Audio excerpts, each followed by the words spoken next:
Hi again guys, so welcome to another episode of GT6 Special Project. So it's been quite a while since I did one of these, so I thought it was about time that I did one. And I thought that I'd try something a little bit different this time. So this time I've actually made a tune replica. It's not 100% accurate, but it's a pretty close replica of, as you'll have seen in the title of the video, the McLaren F1 LM. Now obviously the LM is not on GT6, but we do have the standard F1 road car, which I've turned into what I would say is a fairly accurate representation of the LM version. Now personally I've never been a huge fan of the McLaren F1, but for those of you who do, I know that the LM is a fan favourite. So let's get straight into it. You want your racing soft tyres. They're optional obviously, but they obviously give you the most grip. For suspension, we've got the Ride Height on 70 front and rear. We've increased the springs quite a lot to 950 on the front and 1225 on the back. The dampers to 4, anti-roll to 5, quite a high camber angle on this one of 3.5 front and rear. Neutral toe. For the gearbox, obviously it's based on the LM. The LM's not designed for top speed, it has a top speed of 225.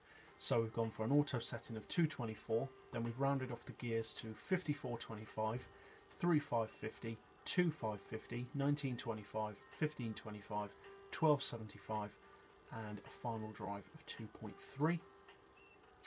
For the diff, we've gone for low initial torque to reduce wheel spin, high acceleration and low braking sensitivity. For power, we've gone for a semi-racing exhaust, which actually gives you 8 horsepower more than the real life McLaren F1 LM, which has 680 horsepower. But I decided not to restrict it down to 680 because, as you can see, it rounds off to 625 pp quite nicely.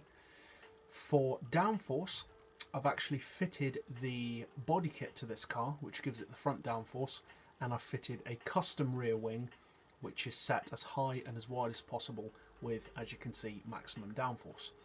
Now as far as the weight, what I've done is a bit weird, because as you can see I've done all the weight loss, stage 3 weight loss and window weight reduction, but I've also added quite a lot of ballast. And the reason why I've done this is because the McLaren F1 is a reasonably back heavy car, which leads to it having quite a bit of a loose front end sometimes.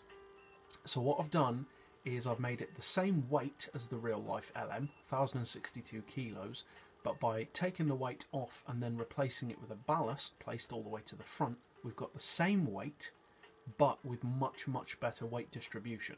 A weight distribution which in my opinion is actually perfect. A distribution of 49 to the front, 51 to the back. A lot of people think that weight distribution is better 50-50, but I personally think a fraction more to the back is better. It's finished in historic orange, which is a standard F1 colour, which is the only colour that the F1 was finished in. Traction control is turned off as always. I'm using an auto gearbox as I always do. I'm also using ABS, so obviously it will be quicker if you're not using those, but it's just personal preference. And yeah, so obviously it's not, like I said, it's not an exact replica of the LM. And it does still have the characteristic twitchiness of the McLaren F1, but I'd like to think it's a pretty good representation of the LM. It's certainly very quick around the Nürburgring Ring. Top speed on the Nürburgring Ring straight on my test lap was around the 220-225 region, so it's very accurate to real life. I haven't timed the 0 to 60, but I should think it's pretty close to the real life 2.9. Probably slightly quicker, to be honest. The handling, like I said, it's twitchy, but it's very grippy. The brakes are great. Obviously there's very low weight and it's very well balanced, so the car comes to a stop very well.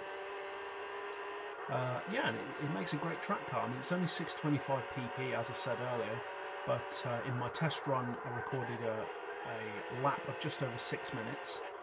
So, I mean, for a 625 pp road car, that's pretty quick. That's like Toyota TS30 hybrid territory. So, pretty impressive performance. Obviously, not a straight line machine, because the F1 isn't designed to be a straight line machine. But yeah, it's very good. One of the quickest road cars that I've had around the Nürburgring for this PP level. handles really nicely, and yeah, I recommend to any LM fan trying out this tune.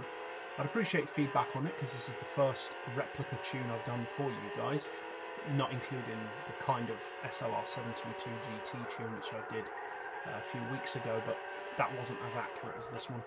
So yeah, hope you find this tune setup fun. Like I said, I'd appreciate feedback on it. If you found it helpful, feel free to subscribe. I put out new tunes every day. And as always, thanks for watching.